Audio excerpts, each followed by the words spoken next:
السلام علیکم بچوں، اس لیکچر میں ہم دیکھیں گے پاکستان کی تاریخ 1947 تا حال اور پاکستان میں آئینی ترقی۔ اس کی ہم ایکسرسائز دیکھیں گے بچے، ایم سی کیوز شارٹ، ٹھیک ہے۔ اور جو لانگ کویسچن ہے بیٹا وہ ہم جب پیرنگ کے حساب سے چیپٹر تیار کریں گے انشاءاللہ، تو وہ دو چار جو چیپٹر ہم نے تیار کرنے ہوئے اس لحاظ سے انہی کے لانگ ہی کریں گے، اس لیے ہمیں پوری کتاب کے لانگ کرنے کی ضرورت نہیں ہے۔ آپ اگر اچھے طریقے سے یہ شارٹ اور ایم سی کیوز کر لیں ایکسرسائز کے، تو آپ کو انشاءاللہ اسی میں سے ہی آنے ہیں سارے، ٹھیک ہے۔ تو آپ کا یہ جو 70 نمبر کا پیپر ہے وہ یہاں سے کلیئر ہو جائے گا۔ 50 نمبر کے آپ کو شارٹ آنے، 20 نمبر کے آپ کو ایم سی کیوز آنے، تو یہ 70 مارکس کا جو پیپر ہے۔ باقی 30 نمبر کے جو لانگ ہے اس کے لیے ہم مخصوص 3 4 چیپٹر ہی کریں گے، اس لیے تمام چیپٹرز کے آپ کو جو ہے اپنی انرجی ویسٹ کرنے کی ضرورت نہیں ہے۔ تو بیٹا سب سے پہلے ہم ایم سی کیوز کرتے ہیں۔ قرارداد مقاصد کب منظور ہوئی؟ 1949 کو۔ اور 1970 کے انتخابات کے بعد پاکستان میں اقتدار کس نے سنبھالا؟ تو ذوالفقار علی بھٹو نے اقتدار سنبھالا، ٹھیک ہے۔ اس کے بعد ہے آئینی ڈھانچے لیگل فریم ورک آرڈر کے مطابق قومی اسمبلی کی نشستوں کی کل تعداد کتنی تھی؟ وہ 313 تھی۔ اچھا، اس کے بعد ایم سی کیو نمبر 4 ہے جنرل آغا محمد یحییٰ خان نے حکومت کب سنبھالی؟ مارچ 1969 میں انہوں نے حکومت سنبھالی۔ 5 نمبر پہ ہے 1973 کے آئین کے مطابق ایوان بالا سینٹ کی میعاد کیا ہے؟ دیکھیں بچے، یہ تھوڑا سا ہے ڈسٹریکٹنگ ایم سی کیوز ہے۔ آپ کی کتاب کے مطابق یہ پیج نمبر 58 پہ اس کا ایم سی کیوز کا جو جواب لکھا ہے نا وہ 4 سال ہے، ویسے اس کا 6 سال ہے، لیکن 1973 کے مطابق اس کا 6 سال ہے، لیکن کتاب پہ جو ہے وہ 4 سال لکھی ہوئی ہے، ٹھیک ہے۔ اگر میں پیج نمبر آپ کو دکھا دوں، پیج نمبر 58 پہ جا کے، ٹھیک ہے، 58 پہ جا کے تو یہ دیکھیں، یہ یہاں پہ لکھا ہوا ہے کہ یہ دیکھیں ایوان بالا جو سینٹ ہے اس کی میعاد 4 سال ہوتی ہے، ٹھیک ہے۔ تو یہ 1973 کے آئین کی خصوصیات کے مطابق لکھا ہوا ہے، تو آپ اپنی کتاب کو ہی فالو کریں بیٹا، ٹھیک ہے، 4 سال۔ اس کے بعد پاکستان اور بھارت کے درمیان ستمبر 1965 کی جنگ جاری رہی 17 روز تک۔ پاکستان نے 1998 میں ایٹمی دھماکے کیے چاگی میں، بلوچستان میں، ٹھیک ہے، چاگی کے مقام پر۔ میاں نواز شریف نے موٹر وے کا افتتاح کیا۔ بیٹے یہاں پہ جو اس کا صحیح جواب بنتا ہے وہ ہے 26 نومبر 1997 کو انہوں نے افتتاح کیا تھا، تو یہاں پہ آپ کا آپشن نہیں ہے، ٹھیک ہے۔ تو کئی بچوں کی بکس میں آپشن ہے، اگر آپ کی بک میں 1997 کا آپشن ہے تو بیٹا آپ وہ سلیکٹ کریں گے، ٹھیک ہے، 1997 کا آپشن آئے گا، ورنہ آپ اس کو 1998 کر لیجئے گا۔ یوم تکبیر منایا جاتا ہے 28 مئی کو، ٹھیک ہے، 28 مئی کو یوم تکبیر منایا جاتا ہے جب ایٹمی دھماکے کیے پاکستان نے۔ ورلڈ ٹریڈ سینٹر کا واقعہ 2001 میں پیش آیا۔ اس کے بعد بچے ہم شارٹ کویسچن دیکھتے ہیں، آگے میں نے نمبر لگا دیے ہیں اور کتنا کرنا ہے آپ نے یہ میں آپ کو ساتھ ساتھ بتاتا ہوں۔ لیاقت علی خان کو قائد ملت کا خطاب کب اور کیوں دیا گیا؟ لیاقت علی خان کو، یہ جو سوال کا جواب ہے پیج نمبر آپ 30 پہ جائیں گے تو ملے گا۔ تو اس کا جواب بیٹا جی آپ یہاں سے لکھیں گے، ٹھیک ہے۔ پہلے تھوڑا سا یہ لکھیں گے کہ قائد اعظم کی وفات کے بعد آپ ہی قوم کے ترجمان اور قائد تھے، اور لیاقت علی خان کے دور حکومت میں معاشی ترقی کے لیے بھرپور جدوجہد کی گئی اور عوام کو پاکستانی مصنوعات استعمال کرنے کی ترغیب دی گئی، ٹھیک ہے۔ اور 16 اکتوبر کو راولپنڈی کے کمپنی باغ میں آپ کو خطاب کے دوران گولی مار کر شہید کر دیا گیا، اور قوم نے لیاقت علی خان کو ان کی عظیم خدمات پر قائد ملت کا خطاب دیا، ٹھیک ہے۔ تو آپ اس کو یہاں تک کر لیجئے گا، ٹھیک ہے نا، یہاں تک رہنے دیں آپ اس کو، یہاں تک کہ خطاب کیوں دیا انہوں نے یہی پوچھا ہے نا، تو یہ انہوں نے خدمات سر انجام دی تھی، ٹھیک ہے، معاشی ترقی کے لیے اور مصنوعات استعمال کرنے کی، تو جب ان کو شہید کیا گیا تو عظیم خدمات پر، ان عظیم خدمات پر یہ جو اوپر میں نے بیان کی ہیں، ٹھیک ہے، ان کو قائد ملت کا خطاب دیا گیا، تو یہ آپ کریں گے۔ اس کے بعد بیٹا سوال نمبر 2 ہے آئینی ڈھانچے لیگل فریم ورک آرڈر سے کیا مراد ہے؟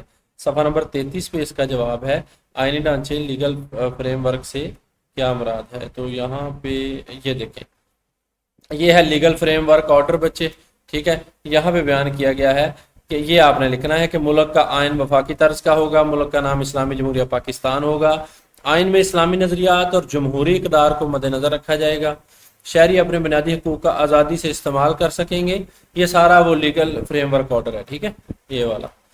تو عدلیہ کو انتظامیہ سے آزاد رکھا جائے گا، یعنی کہ عدلیہ کسی کے ماتحت نہیں ہوگی، صوبوں کو خود مختاری دی جائے گی۔ اس کے علاوہ صدر کو آئین میں ترمیم کا اختیار دیا گیا جسے کسی عدالت میں چیلنج نہیں کیا جا سکتا تھا، یعنی کہ صدر آئین میں ترمیم کر سکتا ہے اور کوئی عدالت صدر کو نہیں پوچھ سکتی اس بارے میں۔ تو یہاں تک آپ نے بیٹا جی اس کا جواب لکھنا ہے۔ اس کے بعد ہے بیٹا جی 1956 کا آئین کیسے منسوخ ہوا، پیج نمبر 57 پہ اس کا جواب ہے۔ یہ دیکھیں بیٹا یہاں پیج نمبر 56 پہ آپ آئیں گے، سوری پیج نمبر 57 پہ 57 پہ 1956 کا آئین 9 سال کے انتھک محنت اور کوششوں کے بعد منظور ہوا تھا۔ یہ آئین کی منسوخی یہاں پہ لکھا ہوا ہے، مگر یہ آئین صرف 2 سال اور 7 ماہ تک نافذ رہا، اور جس کے بعد اکتوبر 1958 میں پاکستانی آرمی کے کمانڈر ان چیف جنرل محمد ایوب خان نے ملک کی جمہوری حکومت کو برطرف کر کے فوجی حکومت قائم کر دی، تمام اختیارات خود سنبھال لیے، اور جنرل محمد ایوب خان نے 1956 کا آئین منسوخ کر دیا۔ تو یہ جنرل ایوب خان نے منسوخ کیا تھا۔ اس کے بعد بیٹا پیج نمبر کویشچن نمبر 4 ہے، پاکستان اور بھارت کے درمیان جنگ 1948 کی جو بنیادی وجہ ہے وہ تحریر کریں۔ تو پیج نمبر 51 پہ اس کا جواب ہے۔ بالکل بیٹا چھوٹا سا آنسر ہے اس کا کہ پاکستان اور بھارت کے درمیان 1948 کی جنگ کی وجہ کیا تھی، تو پاکستان اور بھارت کے درمیان 1948 کی جنگ کی بنیادی وجہ کشمیر کا تنازع ہے، اس لیے اسے پہلی کشمیر جنگ بھی کہا جاتا ہے۔ تو یہاں تک آپ لکھ لیں گے، اس کا جواب بس اتنا ہی لکھنا ہے۔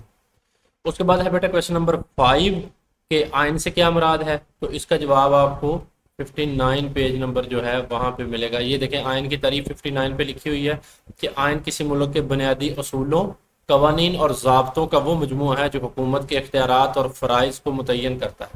یعنی کہ یہ بتاتا ہے، آئین یہ بتاتا ہے کہ ایک حکومت ہے، اس کے کیا اختیار ہیں اور اس کے کیا فرائض ہیں، اس نے کیا کیا کرنا ہے، ٹھیک ہے نا۔ تو یہ سارا کچھ آئین میں لکھا ہوتا ہے، یعنی کہ جو بھی حکومت آئے گی اس کے ایک خاص قسم کے اختیارات ہوں گے، وہ آئین میں لکھے گئے ہوں گے، اور حکومت نے کرنا کیا ہے، اس کے فرائض کیا ہیں، وہ بھی آئین میں لکھے گئے ہوں گے۔ یہ اداروں کا ڈھانچہ بتاتا ہے اور شہریوں کے حقوق کی ضمانت دیتا ہے، اور یہ بتاتا ہے کہ ادارے جو ہیں وہ کس طرح بنیں گے، ان کا ڈھانچہ، پورا سٹرکچر، اور شہریوں کے حقوق کیا ہوں گے، یہ سارا کچھ بتاتا ہے۔ حکومت کے اختیارات کو بتاتا ہے اور اس کے فرائض کو بتاتا ہے، اور یہ اداروں کا ڈھانچہ بتاتا ہے اور شہریوں کے حقوق بتاتا ہے۔ تو اس طرح آپ یاد کریں گے تو آپ کو یہ ایزیلی یاد ہو جائے گا۔ اس کے بعد ہے بیٹا سوال نمبر 6، قائد اعظم محمد علی جناح کی بحیثیت گورنر جنرل کوئی سی 3 انتظامی اصلاحات کا ذکر کرے۔ یعنی کہ قائد اعظم کی گورنر جنرل کی حیثیت سے انہوں نے کون سی 3 انتظامی اصلاحات دی، تو بہت ساری تھی، آپ صرف 3 لکھیں گے پیج نمبر 29 پہ۔ تو سب سے پہلے یہ پیج نمبر 29 پہ بیٹا یہ کافی ساری لکھی ہیں، آپ نے صرف 3 لکھنی ہیں۔ قائد اعظم نے حالات کی نزاکت کو بھانپتے ہوئے فوری طور پر کراچی کو پاکستان کا دارالحکومت بنایا، ٹھیک ہے۔ تو یہ پہلی انتظامی اصلاحات تھی، آپ کی اصلاح تھی۔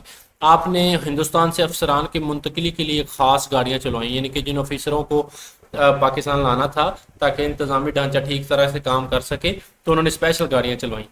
ہوائی کمپنی سے معاہدہ کیا، ٹھیک ہے، ایئر لائن سے، جس سے سرکاری ملازمین کی نقل و حمل شروع ہوئی، ٹھیک ہے۔ تو یہ کافی ساری ہیں، جو سی آپ کو 3 اچھی لگیں یا آسان لگیں آپ نے وہ لکھ دینی ہے۔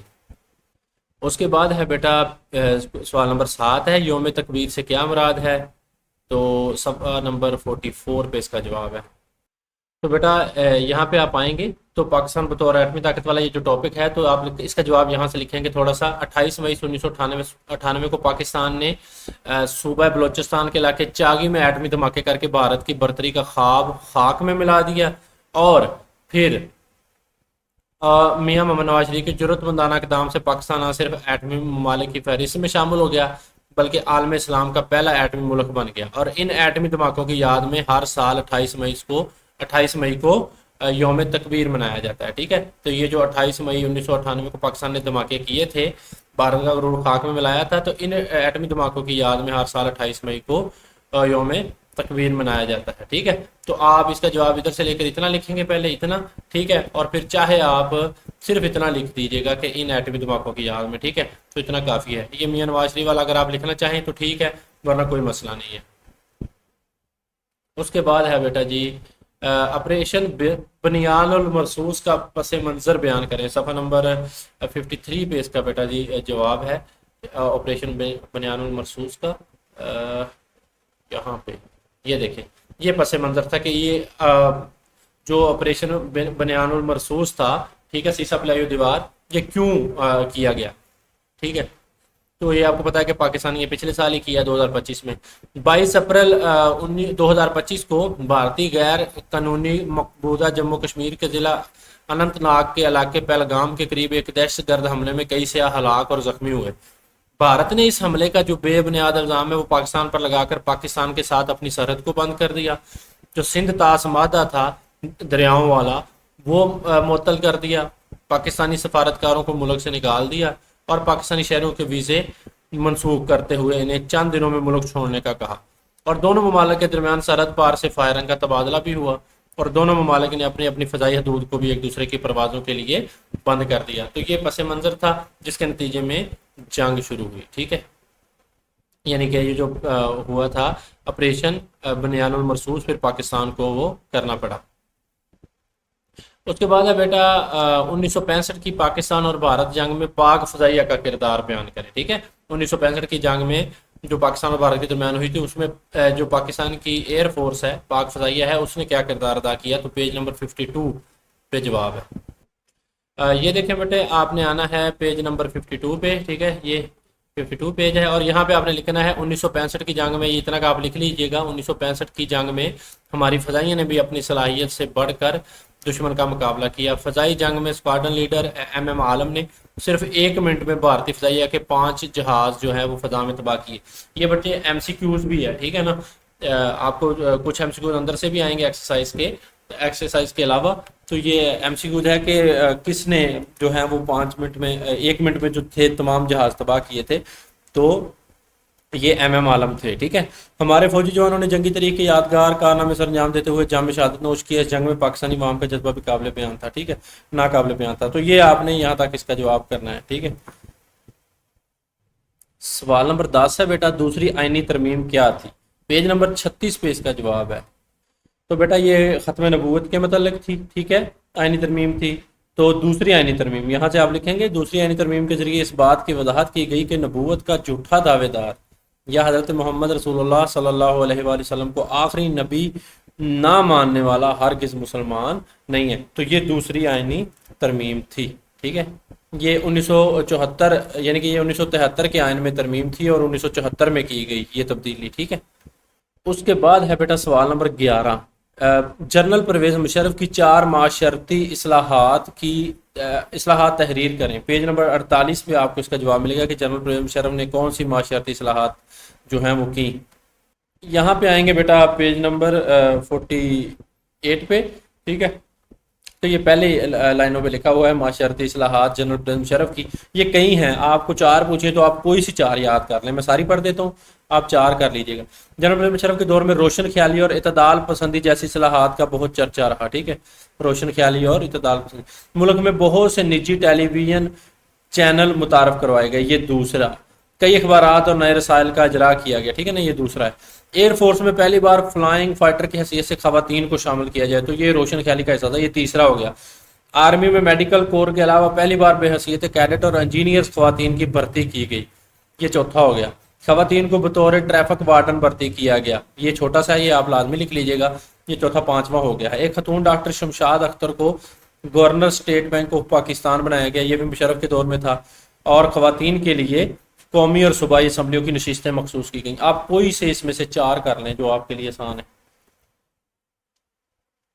اس کے بعد بیٹا ہے 12واں، پاکستان کی آئینی تاریخ میں 1 یونٹ سے کیا مراد ہے؟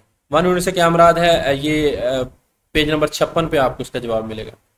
تو یہاں پہ آئیں گے پیج نمبر 56 پہ بچے آپ، تو آپ کو اس کا جواب یہاں پہ ملے گا کہ دستور سازی کی راہ میں حائل رکاوٹوں میں ایک اہم رکاوٹ یہ بھی تھی کہ ملک کا مغربی حصہ 4 صوبوں اور مشرقی حصہ 1 صوبے پر مشتمل تھا، ٹھیک ہے، اور اس رکاوٹ کو دور کرنے کے لیے مغربی پاکستان کے 4 صوبوں کو ملا کر ایک صوبہ بنا دیا گیا اور اسے 1 یونٹ کا نام دے دیا گیا، ٹھیک ہے۔ تو یہ تھا 1 یونٹ، یعنی کہ جو 4 صوبے تھے مغربی پاکستان کے، ٹھیک ہے، ان 4 صوبوں کو ملا کر ایک صوبہ بنا دیا گیا، اسے کہا گیا کہ یہ 1 یونٹ ہے۔ تو اس کا جواب آپ یہاں تک لکھیں گے۔ اس کے بعد ہے بیٹا 1962 کے آئین کی اسلامی دفعات تحریر کیجیے، ٹھیک ہے۔ تو کویسچن نمبر 13 ہے یہ کہ 1962 کا جو آئین تھا اس کی جو اسلامی دفعات ہیں وہ بیان کرنی ہے۔ پیج نمبر 57 پہ اس کا جواب ملے گا آپ کو۔ یہاں آئیں گے بیٹا، یہ دیکھیں آپ 1962 کے دستور میں کئی اسلامی دفعات شامل کی گئیں، صرف اسلامی دفعات کی بات کرتے ہیں، ٹھیک ہے۔ مثلا اللہ تعالیٰ کی حاکمیت، اقتدار اللہ تعالیٰ کی امانت اور اس کا عوام کے منتخب نمائندوں کے ذریعے استعمال، پاکستان کا نام اسلامی جمہوریہ پاکستان اور صوبۂ ریاست کے لیے مسلمان ہونا لازمی قرار دیا گیا، ٹھیک ہے، اور عوام کو بہتر زندگی گزار، اچھا بس یہی لکھنی ہے آپ نے، ہاں یہی لکھنی ہے آپ نے، یہ اسلامی دفعات تھی 1962 کے دستور کی، ٹھیک ہے، تو آپ نے اس کا جواب یہ لکھنا ہے۔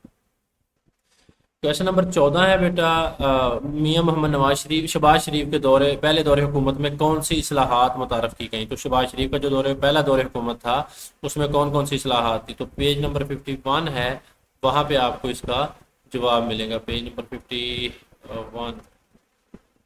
یہ دیکھیں، یہ پہلا پیراگراف یہ آپ نے لکھ دینا ہے، میاں محمد نواز شہباز شریف اپریل 2022 سے اگست 2023 تک پاکستان کے وزیر اعظم رہے۔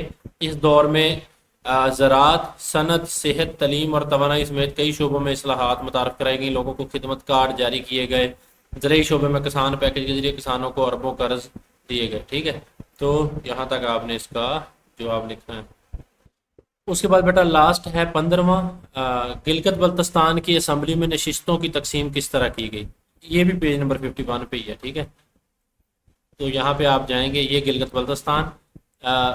بلتستان میں قانون ساز اسمبلی کی 33 نشستیں ہیں۔ دیکھیں بچے، یہ جو حکومت ہے گلگت بلتستان کی، یہ ہمارے دوسرے جو 4 صوبے ہیں ان سے الگ ہے، ٹھیک ہے، وہاں پہ صوبائی طور پر ہی حکومت بنتی ہے، ان کی قومی اسمبلی میں، ہماری قومی اسمبلی میں اور سینٹ میں نا نشستیں نہیں ہوتی، ٹھیک ہے، تو وہاں پہ ان کی جو حکومت بنتی ہے اس میں جو قانون ساز اسمبلی ہوتی ہے اس کی 33 نشستیں ہوتی ہیں کل، جس میں سے 24 پر الیکشن ہوتا ہے، ٹھیک ہے نا، جو 24 ہوتی ہیں نا وہ انتخابات، براہ راست انتخابات منعقد ہوتے ہیں، اور جو 6 ہیں بیٹا وہ خواتین کی مخصوص نشستیں ہیں، یعنی کہ جو پارٹی جیت جائے گی نا، زیادہ نشستیں لے گی، اس حساب سے ان کو زیادہ نشستیں مل جائیں گی خواتین والی، یہ مخصوص نشستیں ہوتی ہیں، اور 3 نشستیں ہوتی ہیں وہ ٹیکنوکریٹس کے لیے ہوتی ہیں، جو اسپیشل جو پرسن ہوتے ہیں ٹیکنوکریٹس، یہ ان کے لیے ہوتی ہیں۔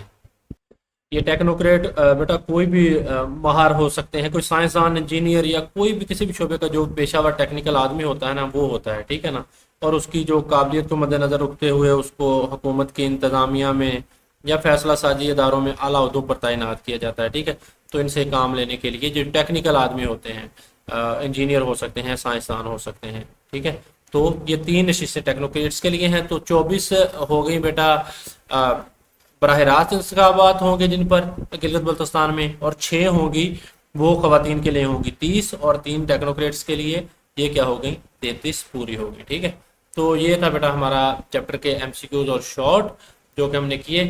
تو یہاں سے نا بیٹا یہ نمبرنگ غائب ہو گیا، ویڈیو کے پیچھے جا کر نمبرنگ دیکھ سکتے ہیں اگر آپ دوبارہ دیکھنا چاہیں، یہاں پہ مسئلہ آ رہا ہے، ٹھیک ہے، تو باقی بیٹا جو لانگ ہیں ہم جن چیپٹر کی پیئرنگ کے حساب سے کریں گے وہ مخصوص ہم 2-4 ویڈیو میں ہی کر لیں گے، تو شارٹ آپ کو MCQs یہاں سے آنے ہیں، پکی بات ہے 70 نمبر کا پیپر آنا ہے، تو آپ ان کو تمام چیپٹرز کو اچھے طریقے سے کریں، ٹھیک ہے، چلیں بیٹا جی، بہت شکریہ، اللہ حافظ، اگلے لیکچر میں ملتے ہیں۔